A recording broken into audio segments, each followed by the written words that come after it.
Right now, a direct confrontation is unfolding between the most powerful unelected official in Europe and the world's most disruptive tech billionaire, Elon Musk versus Ursula von der Leyen. A €20 million fine meant to discipline him has instead triggered a digital earthquake, 340 million European accounts gone overnight. And the question shaking Brussels tonight is simple: who actually holds the power? To understand why this moment matters, we need to step back.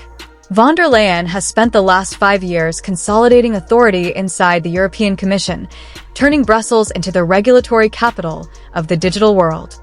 Through the Digital Services Act and the Digital Markets Act, the European Union positioned itself as the global referee of online speech, competition, and platform accountability. The message was clear: if you want access to Europe's 450 million consumers, you play by Brussels rules. Musk, meanwhile, has never been comfortable playing by anyone else's rules.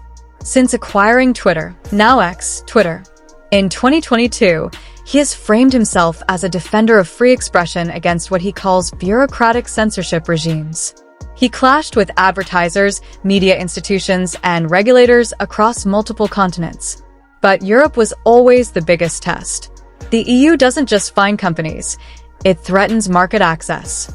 Tensions escalated when the European Commission launched formal proceedings under the Digital Services Act, accusing X of failing to sufficiently police disinformation and harmful content. Investigators cited transparency issues, alleged algorithmic opacity, and failures in moderation reporting. Then came the fine, €20 million. On paper, it looked modest compared to past tech penalties, but symbolically it was a warning shot. Brussels believed it was disciplining a platform. Musk believed he was being challenged on principle. And that's when everything changed. The first signs were subtle: a delayed compliance notice, a pointed post from Musk questioning the legitimacy of EU oversight. But then came the decisive move. Instead of quietly negotiating behind closed doors, Musk authorized what insiders describe as a strategic withdrawal protocol. Access restrictions began rolling out country by country. Within hours, users across France, Germany, Italy, and Spain reported account lockouts. At first, officials dismissed it as a technical glitch. By the next morning, data analysts confirmed the scale. Approximately 340 million European-linked accounts had either been suspended, geo-blocked, or placed into read-only status. The platform remained active elsewhere. Europe was effectively cut off. Brussels was stunned. Von der Leyen's office issued a measured statement insisting that no private company can hold European citizens hostage. But behind that calm rhetoric, emergency consultations were already underway. Member state governments demanded answers. Digital economy ministers warned of cascading impacts on businesses, media outlets, and political communication networks that relied heavily on the platform. And Musk didn't stop there. He framed the move as a defense of sovereignty, corporate sovereignty against supranational bureaucracy. In a live-streamed address, he argued that Europe cannot claim to champion democracy while threatening digital speech with punitive enforcement. He did not mention the fine directly. He didn't need to. Advertisers operating across EU markets began scrambling. Cross-border campaigns were disrupted. Influencers lost access to revenue streams overnight. Politicians who had built entire messaging ecosystems on the platform suddenly found themselves digitally stranded. The fine was supposed to discipline Musk. Instead, it exposed Europe's dependence on a platform it sought to control. And here's where the real story begins. Why does this matter beyond headlines and hashtags? Because this confrontation isn't just about €20 million. It's about competing visions of authority in the 21st century. The European Union believes regulation is power. By setting rules for digital conduct, it shapes global standards. We've seen this before with GDPR. The so-called Brussels effect allowed Europe to export its regulatory philosophy worldwide. But Musk is challenging that model directly. By withdrawing access rather than submitting to fines, he flipped the leverage equation. Instead of asking whether X can survive without Europe, he forced Brussels to confront a harder question. Can Europe maintain digital cohesion without X? The EU's legal framework assumes compliance as the default. Fines escalate. Market access is threatened. Companies negotiate. But Musk introduced a new variable: strategic exit. If platforms begin calculating that certain regulatory environments are economically or ideologically incompatible, enforcement loses its deterrent edge. Critics argue Musk is reckless. They say platforms carry civic responsibility, especially during election cycles. Supporters argue Brussels overreached, attempting to micromanage algorithmic speech at a supranational level. Both narratives contain elements of truth. But from a geopolitical standpoint, what we're witnessing is a shift from regulatory dominance to power brinkmanship. Consider the economic dimension. The EU digital advertising market represents billions annually. However, for a platform with global revenue streams and diversified assets, from Tesla to SpaceX, the marginal loss may be survivable. The EU, by contrast, risks fragmenting its digital public square at a time of rising populist sentiment and electoral volatility. There's also the sovereignty question. Brussels frames itself as protecting European citizens from opaque corporate influence. Musk frames himself as resisting technocratic overreach. Both sides claim to defend democracy. The battlefield is digital infrastructure. So, who blinks first? The escalation didn't stop with account suspensions. Member states began floating emergency alternatives, fast-tracking European-based social platforms, discussing temporary regulatory waivers, even exploring coordinated legal action to compel reinstatement. But not all governments were unified. Some Eastern European leaders privately expressed frustration with the Commission's aggressive stance, worrying about precedents that could later be used against domestic political movements. Meanwhile, Germany and France pushed for solidarity, insisting that backing down would undermine EU credibility globally. Financial markets reacted. European tech stocks dipped amid fears of broader regulatory retaliation. Analysts speculated whether other American platforms might reassess their exposure to EU enforcement mechanisms. The specter of digital fragmentation, what some call the splinternet, suddenly felt less theoretical. At the same time, Washington entered the conversation cautiously. Officials in the United States emphasized the importance of transatlantic cooperation, but stopped short of criticizing Brussels outright. Behind closed doors, diplomatic channels buzzed with concern. A full-scale regulatory tech standoff between the EU and a major American platform could spill into trade negotiations. Meanwhile, Musk doubled down. He posted internal compliance documents alleging inconsistent enforcement standards across member states. He suggested certain politically aligned outlets received preferential treatment. Brussels dismissed the claims as misleading, but the damage was done. The narrative shifted from tech company fined to regulatory bias exposed. And that brings us to the emotional peak of this confrontation.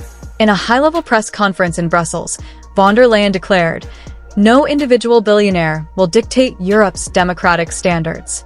The line was sharp, deliberate, and unmistakably personal. Hours later, Musk responded with a single phrase: "Markets decide." That exchange crystallized the power struggle, not in legal jargon, not in policy memos, but in two competing philosophies: democratic regulation versus market-driven autonomy. Sources close to the Commission described tense late-night strategy sessions. Legal teams debated whether to escalate fines or initiate a formal suspension procedure under the Digital Services Act. Advisors warned that pushing further could entrench Musk's narrative of martyrdom. At the same time, Musk's inner circle framed the move as a precedent-setting stand. "If we cave here," one executive reportedly argued, "every regulator everywhere will test the boundaries." We are witnessing more than a dispute. We are witnessing a test case for the future architecture of digital governance. Short term, the EU faces political pressure. Citizens inconvenienced by account loss will demand clarity. Opposition parties may weaponize the disruption as evidence of regulatory excess. Commission officials must show resolve without appearing reckless. Medium term, this episode could accelerate calls for European digital sovereignty, homegrown platforms, alternative infrastructure, reduced reliance on US-based tech giants, aligning with long-standing ambitions in Paris and beyond.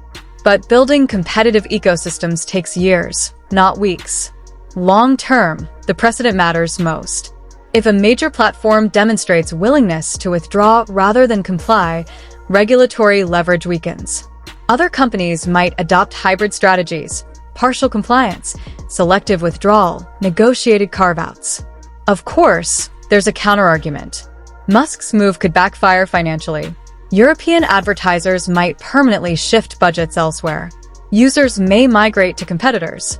The EU could coordinate enforcement with other jurisdictions, amplifying pressure. But even if Musk ultimately restores access, the message has already landed. Enforcement is no longer one-directional. Meanwhile, civil society groups are mobilizing.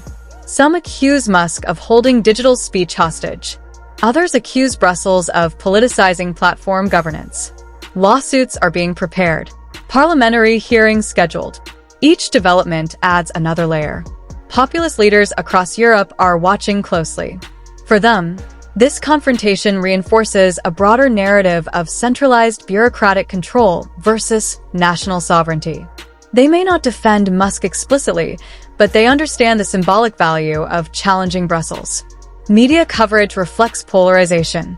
Mainstream outlets emphasize regulatory necessity. Independent commentators highlight overreach. The public square fractures along ideological lines. And beneath it all lies a larger pattern. We've seen similar tensions globally. India pressuring platforms over moderation, Brazil clashing with tech executives, the United States debating platform liability reforms. Governments want accountability. Platforms want flexibility. The friction is structural. But Europe's model is uniquely ambitious. It seeks to codify digital norms at a supranational level. That ambition carries risk. When authority stretches too far without unanimous political backing, resistance intensifies. What this episode reveals is a recalibration of power.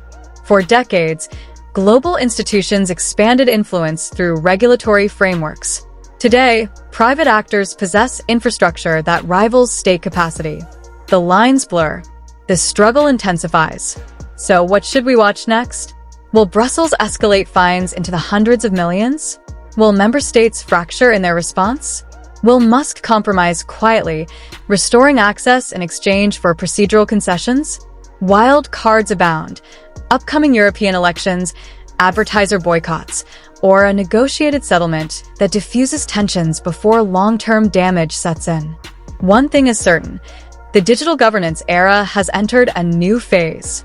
This confrontation forced a fundamental question into the open. Who ultimately controls the architecture of public discourse? Elected regulators or private innovators? There's no easy answer. But the outcome will shape how sovereignty functions in a hyper-connected world. So, where does that leave us? A €20 million fine intended as discipline triggered a continent-wide disruption. A regulatory warning became a geopolitical showdown. And both sides now stand at a crossroads. If you care about sovereignty, digital freedom, and the balance between institutions and individuals, this story isn't over. It's just beginning. Because what happens next won't just determine the fate of one platform. It may redefine how power operates in the digital age. Let me know your take below. Is this a necessary stand against overreach, or a reckless gamble with Europe's digital future? Subscribe, stay informed, and keep watching. The next chapter could arrive at any moment.